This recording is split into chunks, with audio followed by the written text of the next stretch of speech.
ಅತ್ಯಾಚಾರ ಎಸಗಿದ ಅಪರಾಧಿಗೆ 20 ವರ್ಷ ಕಠಿಣ ಶಿಕ್ಷೆ ಹಾಗೂ 10,000 ರೂಪಾಯಿ ದಂಡ ವಿಧಿಸಿ ಜಿಲ್ಲಾ ಪೋಕ್ಸೋ ನ್ಯಾಯಾಲಯ ಆದೇಶ ಹೊರಡಿಸಿದೆ ಎಂದು ಸರ್ಕಾರದ ಅಭಿಯೋಜಕ ಎಲ್.ವಿ. ಪಾಟೀಲ್ ಮಂಗಳವಾರ ಬೆಳಗಾವಿಯಲ್ಲಿ ಸುದ್ದಿಗಾರರೊಂದಿಗೆ ಮಾತನಾಡಿದರು. ನಾನು ಪೋಕ್ಸೋ ನ್ಯಾಯಾಲಯದ ಅಭಿಯೋಜಕ ಅಧಿಕಾರಿಯಾಗಿ ಪೋಕ್ಸೋ ನ್ಯಾಯಾಲಯದಲ್ಲಿ ಕಿತ್ತೂರು ಪೊಲೀಸ್ ಠಾಣೆಯಲ್ಲಿ ದಾಖಲಾದಂಥ ಗುನ್ಹಾ ನಂಬರ್ 216, ಈಗ ಎಸ್.ಸಿ. ನಂಬರ್ ಅದು 124/2018 ಈ ಸದರಿ ಪ್ರಕರಣದಲ್ಲಿ ಕೇಸು ನೋಂದಣಿಯಾದ ನಂತರ ರಾಘವೇಂದ್ರ ಹವಲ್ದಾರ್ ಇವರು CPI ಇವರು ತನಿಖಾಧಿಕಾರಿಯಾಗಿ ಈ ಪ್ರಕರಣದಲ್ಲಿ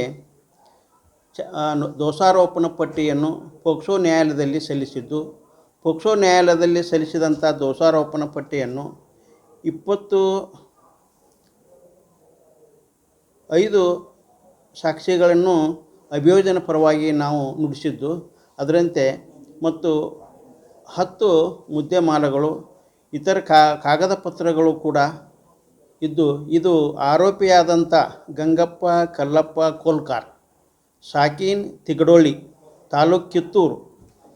ಈ ಸದರಿ ಆರೋಪಿಯು ಅಪ್ರಾಪ್ತ ಬಾಲಿಕೆಯ ಮೇಲೆ ಅತ್ಯಾಚಾರ ಎಸಗಿ ಈ ನ್ಯಾಯಾಲಯದಲ್ಲಿ ವಿಚಾರಣೆಯಾಗಿದ್ದು, ವಿಚಾರಣೆಯು ಅವನ ಮೇಲೆ ಗುರುತರವಾದ ಗುನ್ಹಾ ಮಾಡಿದ್ದು ಇದ್ದು, ಅವನ ಮೇಲೆ ಈ ಅತ್ಯಾಚಾರದ ಬಗ್ಗೆ ರುಜುವಾತವಾಗಿದ್ದರಿಂದ ಸದರಿ ನ್ಯಾಯಾಲಯದ ನ್ಯಾಯಾಧೀಶರಾದಂಥ ಶ್ರೀಮತಿ CM ಪುಷ್ಪಲತಾ ಅವರು ವಿಚಾರಣೆ ಮಾಡಿ ಆರೋಪಿಗೆ 20 ವರ್ಷಗಳ ಕಠಿಣ ಶಿಕ್ಷೆ ಮತ್ತು 10,000 ರೂಪಾಯಿ ದಂಡವನ್ನು ವಿಧಿಸಿ ತೀರ್ಪು ನೀಡಿದ್ದು, ಇದು ಇಂಥ ಕೃತ್ಯಗಳೇ ಮಾಡುವಂಥ ಅಪರಾಧಿಗಳಿಗೆ ಎಚ್ಚರಿಕೆ ಗಂಟೆಯಾಗಿದೆ ಅಂತೇಳಿ ನಾನು ಅಭಿಯೋಜನೆ ಪರವಾಗಿ ಇದನ್ನು ಹೇಳಬಯಸುತ್ತೇನೆ.